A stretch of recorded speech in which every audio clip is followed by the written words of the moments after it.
मैं Anju Gupta master from higher secondary school boys Udhampur.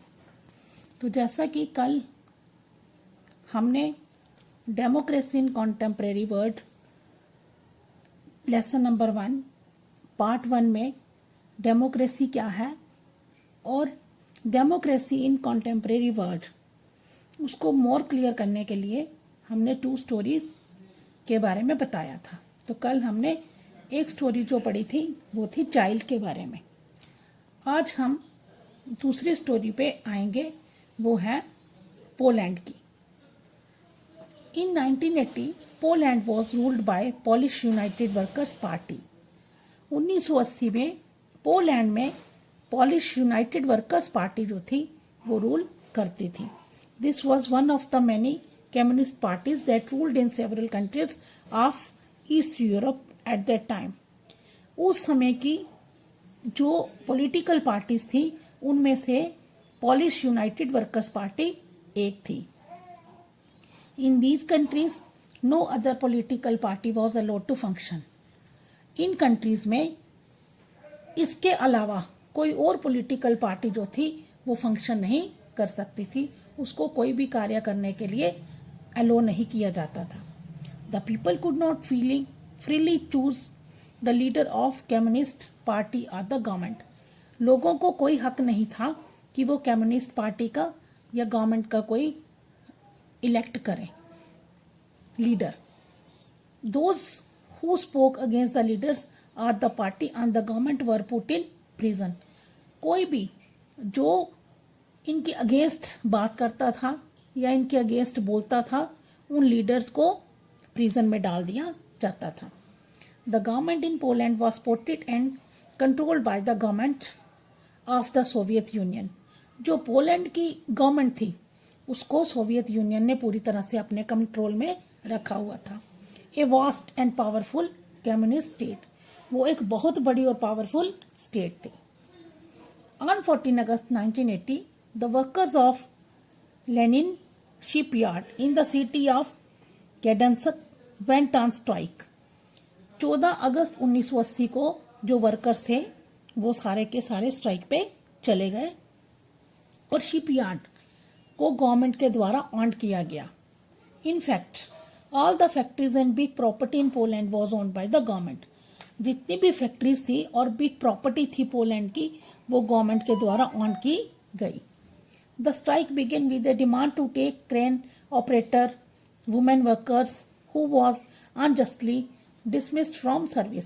Strike किसको लेके हुई कि जो क्रेन ऑपरेटर है, जो वुमेन वर्कर है, जिनको अनजस्टली डिसमिस किया गया है, नौकरी से निकाल दिया गया है, उनको वापस लाने के लिए स्ट्राइक उन्होंने की। The strike was illegal. Strike illegal थी but a former electrician of the shipyard Lech Walesa joined the strikers. लेकिन लेच वैलेसे नाम का एक इलेक्ट्रिशियन था शिपयार्ड का जिसने इन स्ट्राइक्स वर्कर को ज्वाइन कर लिया। So he was dismissed from service in 1976 और 1976 में उसको भी नौकरी से डिसमिस किया गया। क्यों किया गया? क्योंकि उसने हायर पे के लिए डिमांड की थी। He became the leader of the striking workers और जो वर्कर स्ट्राइक कर रहे थे ये उनका लीडर बन गया। The strike began to spread across the whole city. Poland city में ये जो स्ट्राइक थी पूरी तरह से स्प्रेड फैल गई। The demand for release of political prisoners, उनकी क्या डिमांड थी कि जितने भी राजनीतिज्ञ जेल में डाले हुए हैं उनको रिलीज किया जाए। And to censorship on press, और प्रेस पे जो उन्होंने सेंसर मतलब कोई बैन किया हुआ है उसको भी हटाया जाए। Right to form independent trade unions, और वो अपनी ट्रेड यूनियन को इंडिपेंडेंट स्वतंत्र रूप से बना सके। So the workers led by Walesa signed a 21 point agreement with the government. तब वर्कर्स जो थे वो किसकी लीड में, किसके नेतृत्व में काम करने लगे? वेलिसा के। और उन्होंने अपना एक एग्रीमेंट गवर्नमेंट के आगे रखा जिसमें कितने पॉइंट थे? 21। दैट एंडेड देयर स्ट्राइक्स, और उसके साथ ही उनकी स्ट्राइक्स जो थी वो खत्म हो गई। The government agreed to form, क्योंकि गवर्नमेंट ने उनकी डिमांड्स को मान लिया था। वो डिमांड्स क्या थी? To form independent trade union, वो अपनी ट्रेड यूनियन को इंडिपेंडेंटली फॉर्म कर सकते हैं। The rights to strike and new trade union called solidarity was formed. जो उन्होंने नई यूनियन बनाई, ट्रेड यूनियन बनाई, उसका नाम था solidarity. Within a year solidarity spread across Poland, वो पूरे पोलैंड में फैल गई, स्प्रेड कर गई। Due to this wide spread, corruption and mismanagement in the government increase. उससे क्या हुआ कि गवर्नमेंट में बड़ी सारी करप्शन और मिसमैनेजमेंट शुरू हो गई। The government led by General George Jaruzelski imposed martial law. तब क्या हुआ? एक जर्नल था जिसका नाम था जेरुजिलिस्की, उसने वहां पर दिसंबर 1981 में मार्शल लॉ लगा दिया। Thousand of solidarity members were put in prison. हजारों के हिसाब से जो सॉलिडेरिटी मेंबर्स थे उनको जेल में डाला गया। Another wave of strikes organised by solidarity beginning, एक दोबारा से एक स्ट्राइक करने की वेव शुरू हो गई, दोबारा से लोग स्ट्राइक करने उतारू हो गए। Another agreement with Wales resulted in April 1989 for free election. अब उनकी क्या डिमांड थी कि इलेक्शन जो है वो फ्री, स्वतंत्र रूप से करवाए जाए। Solidarity contested all the 100 seats, 100 seats पे जो सॉलिडेरिटी थे उन्होंने इलेक्शन कंटेस्ट किया, जिसमें से उन्होंने 99 पे जीत हासिल कर ली। In October 1990 Poland had its first presidential election and Walesa was elected president of the Poland. जब 1990 में फर्स्ट टाइम प्रेसिडेंट की इलेक्शन हुई तो जो वेलेसे था वो वहां का प्रेसिडेंट चुना गया। कहाँ का? पोलैंड का।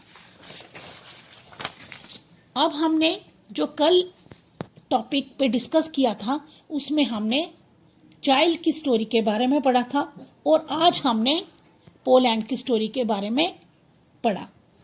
अब हम इन दोनों स्टोरीज को, जो नॉन डेमोक्रेटिक गवर्नमेंट्स थी दोनों, चाइल्ड में भी और पोलैंड में, उनको कंपेयर करेंगे।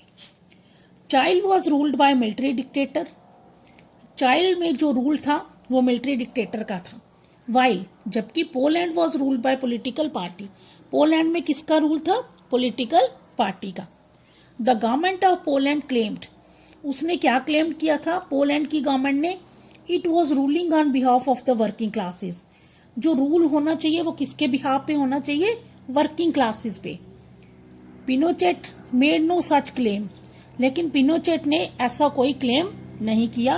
And openly favoured of big capitalist, और वो किसके फेवर में थे? पूंजीवाद, बड़े पूंजीवाद जो थे उनके फेवर में था।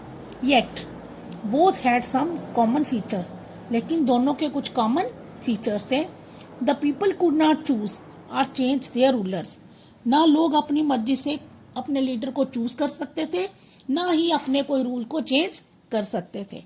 No real freedom to express their opinions from political association and political action, ना ही वो अपने व्यूज को एक्सप्रेस कर सकते थे, ना वो अपनी ओपिनियंस को एक्सप्रेस कर सकते थे, ना किसी पॉलिटिकल एसोसिएशन को फॉर्म कर सकते थे, और ना ही कोई पॉलिटिकल एक्शन कर सकते थे। This democratic governments identified above, क्या हमने आइडेंटिफाई किया? Allende's Chile, Walesa's, Poland and Bachelet's Chile are different in their view toward social and economic matters. ये जो तीनों थे, ये इनके व्यूज सोशली भी और इकोनॉमिकली मैटर्स में एक दूसरे से डिफरेंट थे, डिफर करते थे, एक दूसरे से मिलते नहीं थे। Allende preferred government controlled on all big industries and the economy. Allende क्या प्रेफर करता था कि गवर्नमेंट का कंट्रोल किस पे हो? बिग इंडस्ट्रीज पे और इकोनॉमी पे। Wellesley wanted market to be free, government interference. Wellesley चाहता था कि जो मार्केट है वो फ्री होनी चाहिए, उसमें गवर्नमेंट का कोई इंटरफेयर, कोई दखल अंदाजी नहीं होनी चाहिए।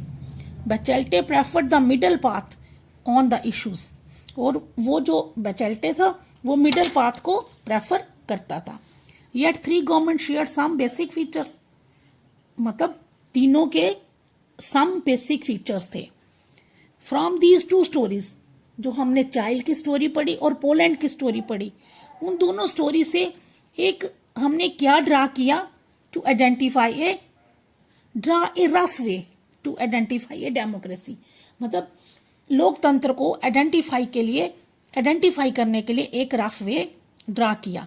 वो क्या था कि जो डेमोक्रेसी है is a form A government that allows people, एक ऐसी गवर्नमेंट को फॉर्म करना जो लोगों को लो करे टू चूज देयर रूलर्स, ताकि वो अपना रूलर खुद अपनी मर्जी से चूज कर सके।